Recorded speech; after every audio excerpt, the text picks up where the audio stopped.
So many developments just this evening alone on the night before the planned protest by the Azimio la Umoja One Kenya coalition. My guests are already here with me, like I have told them, and I want to inform you as well. We'll have this conversation throughout this live newscast, even as we continue to update you on what is happening in the country at the moment with respect to those tomorrow. Here we have Diana Gishengo, Dr. Joy Kiru, and of course Faith Odhiambo from the LSK. So I think to begin with you, Faith, LSK issued a statement today. Could you talk to us about, where we are as a country right now, legally, the right to protest versus the calls to, call them off? Well, it is a constitutional right to protest. Under Article 37, it protects the right to picket, but the same should be done peacefully and without engaging in any kind of violence. And that even said, there was a petition that has been filed and the court has reiterated the same, that they do not want to curtail that right to picket, but they also raise the fact that the same should be done in a peaceful manner and people should not be armed. Vis-a-vis the other question of the anxiety that is there in the country right now based on what is going to happen tomorrow. And that's why the Law Society issued that statement. It's the role of the police to ensure peaceful demonstration, to not only give security to those demonstrating, but also to give security to property of the members of the public and also others and school-going children, that we should not see tear gas in schools. We should not see police using excessive use of force by seeing live bullets are being used to disperse crowds. And that's the challenge that we're having, because Katiba had taken the Attorney General to court, including IPOA, raising that fact, and the court made a decision indicating that between property and life, you cannot make that arbitrary decision to summarily take away someone's life in a protest. If you find that someone has engaged in any conduct that is beyond Article 37, meaning they've gone above and beyond, they're not engaging in a peaceful protest. The only thing is then you exercise the other legal provisions. There are penal provisions under the law that you can use to ensure that you take them before a legal court of law, give them a fair hearing, and the court makes a decision.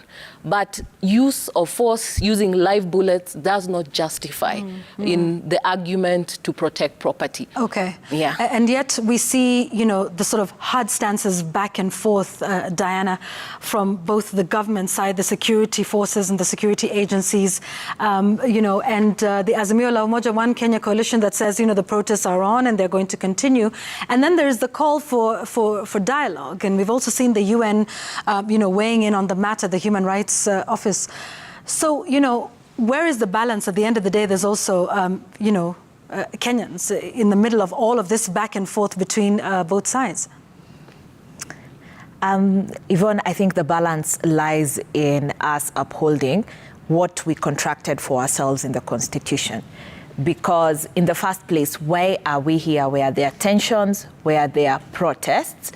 And if you recall, the opposition, Azimio, had stopped their protest. They said they were going back to the bipartisan talks. Bipartisan talks. They even used the excuse of religious festivities that were happening then. And at that point, the posture of government was, we are listening, Kenyans, bring all your views on how we can govern you better. Then immediately after that came a very a budget-making process that was very, very participatory. Kenyans hoped they would be listened to. They were not.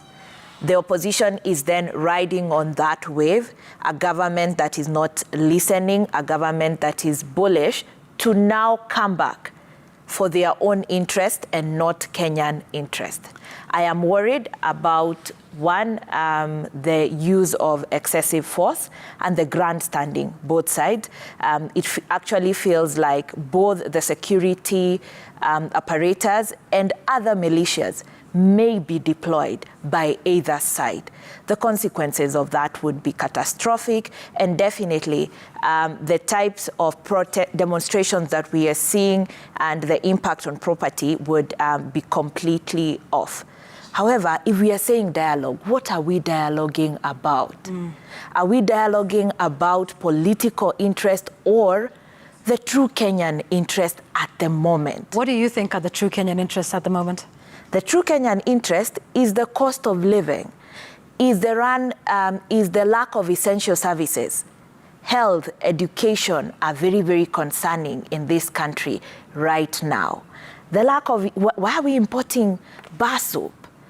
Why can't I afford to feed my family with 1,000 anymore? Those are the core issues that we should be dialoguing in the short term. There are longer term issues that are more deep-rooted around institutional reforms and so on. But for now, I doubt the dialogue will be about the cost of living and the economy. All right, and we'll get into what those long-term and mid-term issues are. But then this is a good point to bring you in, Dr. Kiru. You're an economist. The cost of living is something everybody's talking about. But yet, even with the right to protest, there's the argument that people are protesting over the cost of living and the state of the economy, but that the protests themselves do slow down economic activity.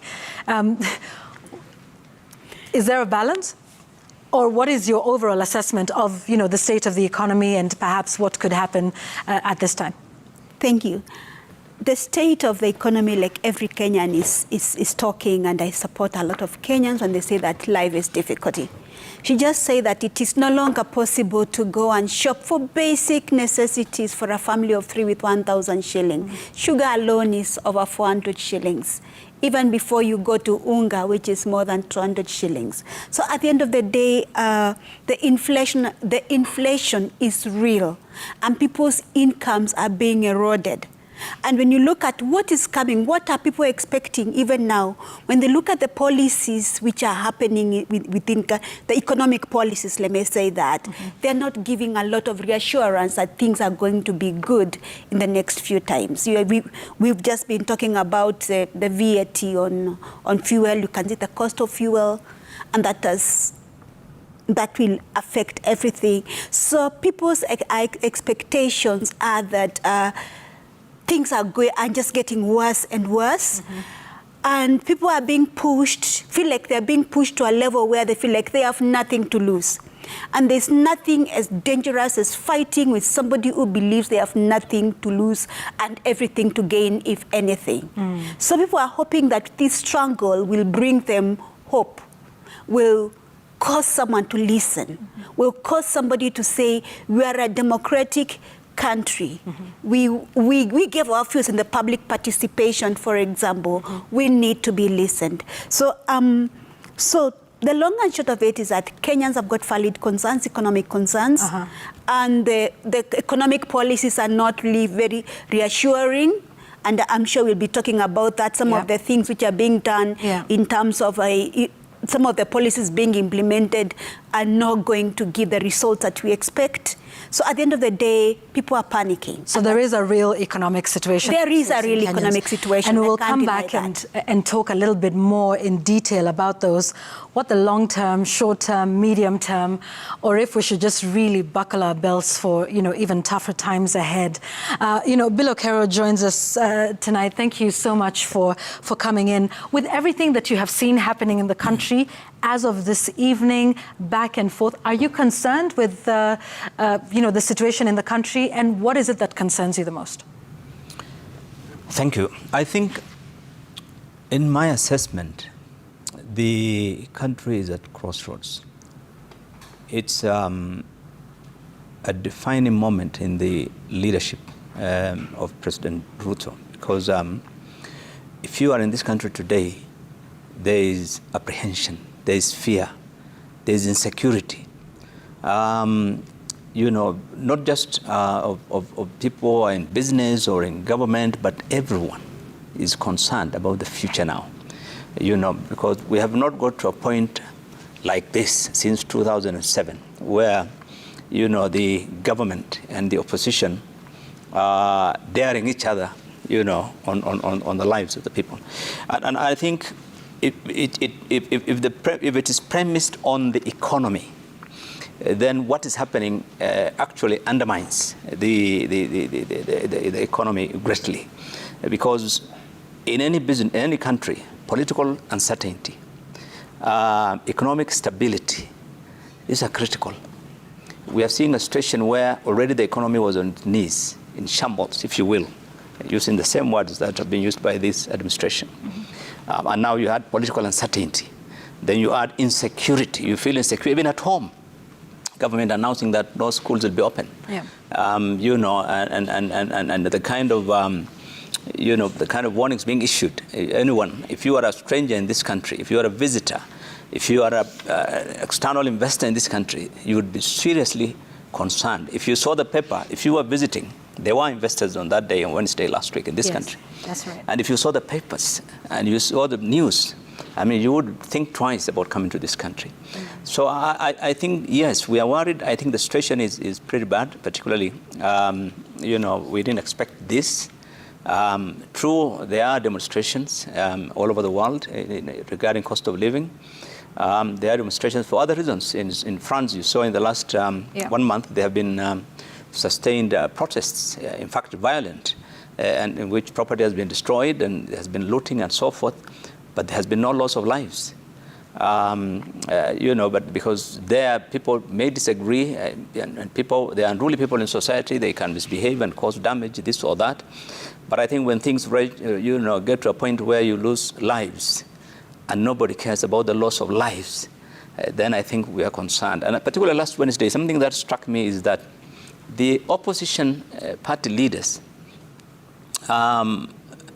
were very restrained on commenting on the looting and destruction of property, but focused on the loss of lives. The government side is the opposite. They would not want to hear about any loss of lives, or there was no leader of government who visited anyone in the hospitals, or even was remorseful about the loss of lives, but they were concerned about the loss of property and destruction of property. So we have two leaders, institutions that are at crossroads really about the future of Kenya. And that is really telling. But at the end of the day, I believe personally that the greater responsibility lies with government. You're the one who took the oath of office. You have a responsibility to protect lives, not just of one side, but lives of all Kenyans. So I think today we are at crossroads. I think everyone is concerned, and there's fear, there's apprehension. I don't think tonight you'll see people on the streets, and everyone is worried, and it's genuine worry. Yeah, indeed, and we will continue with this conversation because there's a lot that's happening. In fact, I want